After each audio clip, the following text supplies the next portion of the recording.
اللهم لك الحمد وإليك المشتكى وأنت المستعان ولا حول ولا قوة إلا بالله العلي العظيم. Hadirin jamaah Majelis Ta'lim Al-Idrus, bersyukur kita kepada Allah Subhanahu wa taala atas segala limpahan rahmat, taufik dan hidayahnya sehingga kita masih diberikan oleh Allah Subhanahu wa taala kesempatan, diberikan oleh Allah kesehatan, diberikan oleh Allah Subhanahu wa taala untuk melaksanakan apa yang diperintahkan oleh Allah, dan kita berkuasa untuk meninggalkan apa yang dilarang oleh Allah Subhanahu wa taala. Salawat serta salam semoga tetap terlimpahkan kepada junjungan kita Nabi Agung Muhammad sallallahu alaihi wasallam beserta para keluarganya, para sahabatnya, para pengikutnya hingga akhir zaman. Ibadallah rijalallah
Nabi kita Muhammad sallallahu alaihi wasallam mempunyai sifat sidik, mempunyai sifat amanah, kemudian mempunyai sifat tabligh dan fatonah.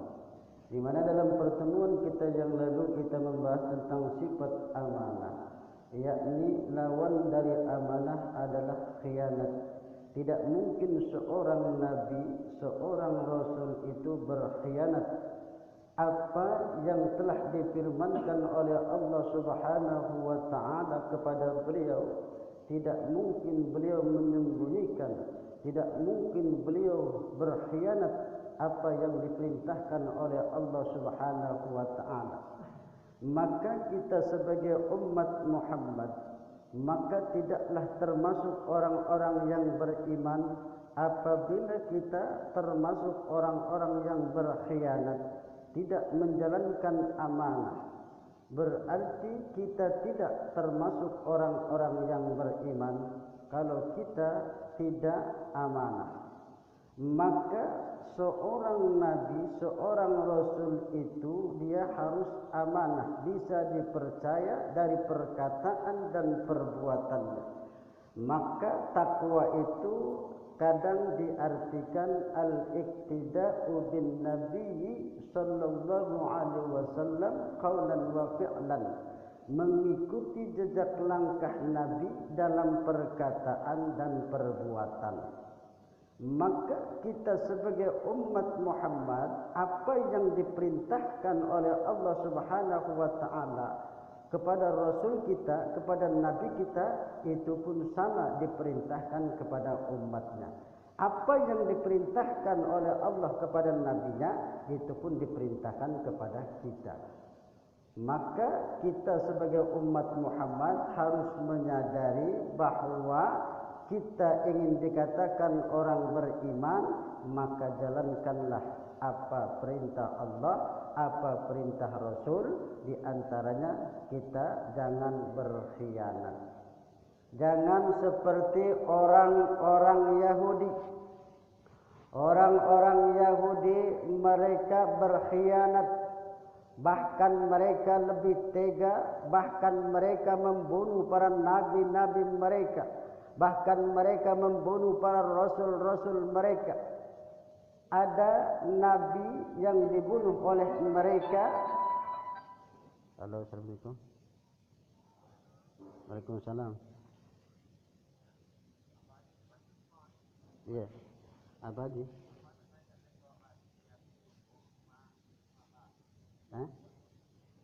Rumah saya? Di mana? Di Banten Lima. Haji Abdullah.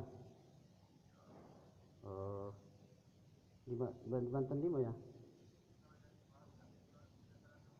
Oh ya, yang gereja itu? Yang gereja? Yang gereja itu yang meninggal?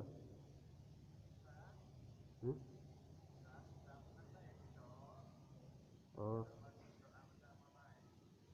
Iya, iya. Oh, Pasmi. Iya. Iya. Banten 5, iya.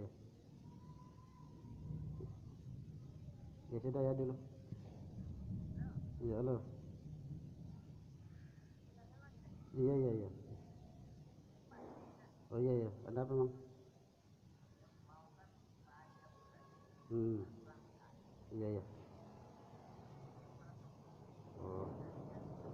Oh iya. Ya sudah, Bang, ya lagi ngajar-ngaji. Ya, oke. Ya. Baik, jangan seperti kita, seperti umat-umat Yahudi, di mana umat-umat Yahudi mereka selalu menentang, mereka selalu melanggar apa yang diperintahkan oleh Allah Subhanahu wa taala. Bahkan mereka membunuh para nabi-nabi mereka, bahkan mereka membunuh para rasul-rasul mereka.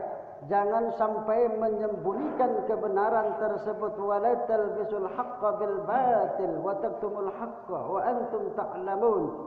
Dan janganlah dicampur adukan kebenaran itu, dan janganlah dicampur adukan yang hak dengan yang batil.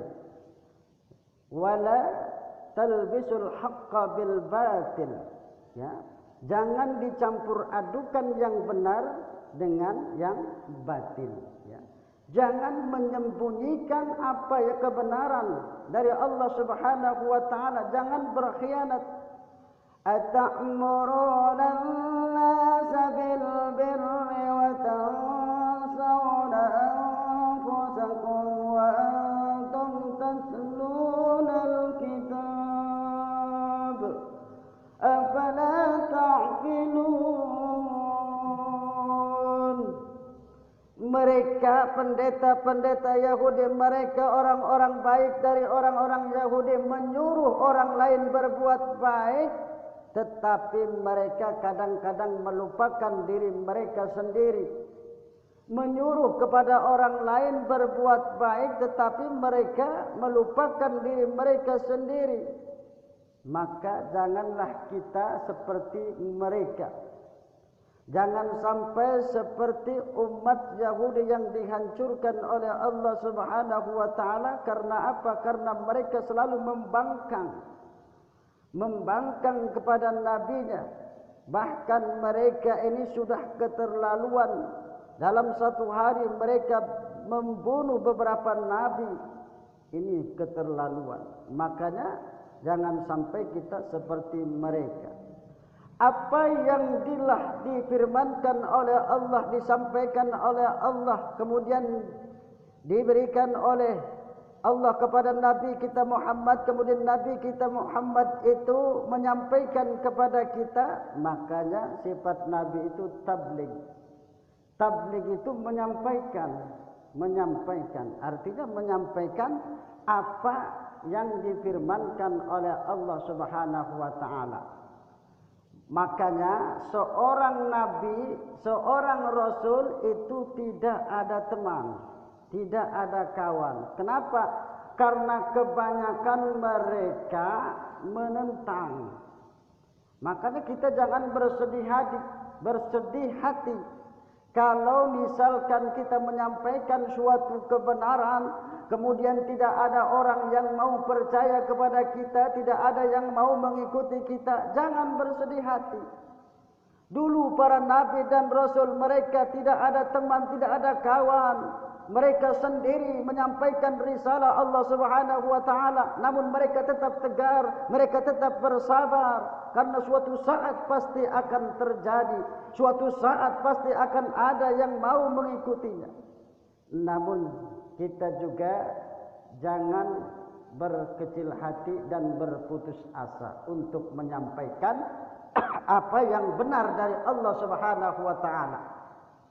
Seorang nabi, seorang rasul tugasnya hanyalah menyampaikan, namun yang memberikan hidayah adalah Allah Subhanahu wa taala.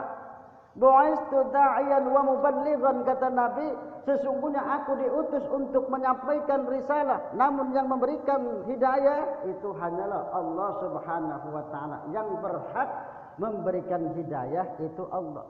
Setan diberi tugas oleh Allah Subhanahu wa taala, dia menggoda merayu setan. Dia menggoda, merayu, itu yang namanya setan. Namun dia tidak diberikan kekuasaan oleh Allah Subhanahu wa taala untuk menyesatkan hambanya. Makanya kalau orang yang sudah diberi petunjuk oleh Allah Subhanahu wa taala, tidak ada seorang pun yang mampu menyesatkannya. Namun sebaliknya, apabila orang tersebut telah disesatkan oleh Allah Subhanahu wa taala, maka tidak akan ada seorang pun yang dapat memberikan petunjuk kepadanya.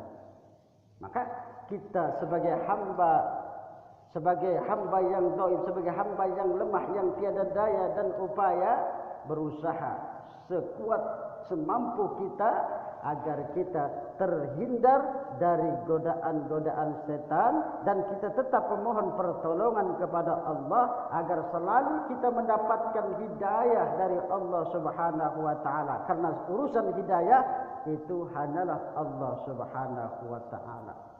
Tetapi kita beruntung, misalkan ada seseorang misalkan di luar agama kita, Karena daya dan upaya kita memasukkan orang tersebut ke agama kita, agama Islam, maka kita dijamin masuk surganya Allah Subhanahu wa taala. Maka kalau ada perantaraan kita, melalui perantaraan kita seseorang itu mendapatkan hidayah, kemudian dia masuk ke dalam agama kita, agama Islam, maka kita akan dibalas dengan surganya Allah Subhanahu wa taala. Ini lebih baik daripada dunia dan seisinya, karena perantaraan kita orang tersebut mendapatkan hidayah dari Allah Subhanahu wa taala. Makanya terus mengajak, ya, mengajak kepada siapapun. Karena berdakwah itu kepada siapapun kita, baik itu orang tua kita, kemudian keluarga kita, kemudian teman kita, tetangga kita, dan pemimpin-pemimpin kita. Memang yang paling berat berdakwah itu kita mengucapkan kebenaran, mengatakan kebenaran kepada pemimpin, itu yang paling berat. Berdakwah yang paling berat, menyampaikan kebenaran itu yang paling berat, kita menyampaikannya kepada pemimpin itu. Karena apa? Karena dia seorang pemimpin, belum tentu dia mau menerima, ya, apa yang kita katakan. Seorang pemimpin, karena merasa dia seorang pemimpin, lebih tinggi derajatnya daripada kita. Makanya seorang nabi dihina, diejek, ya, bahkan mereka dibuang, bahkan mereka sampai dibunuh, seperti Nabi Yahya, seperti Nabi Zakaria dibunuh. Mereka tetap memperjuangkan dakwah, mereka menyampaikan risalah dari Allah Subhanahu wa taala. Tidak bosan-bosan mereka selalu menyampaikan apa yang diperintahkan oleh Allah. Ini karena sudah tugas mereka sebagai nabi, dan itu pun bukan tugas nabi saja, kita sebagai umatnya ini haruslah berdakwah kepada siapapun yang kita temui. Karena itu Rasul, Nabi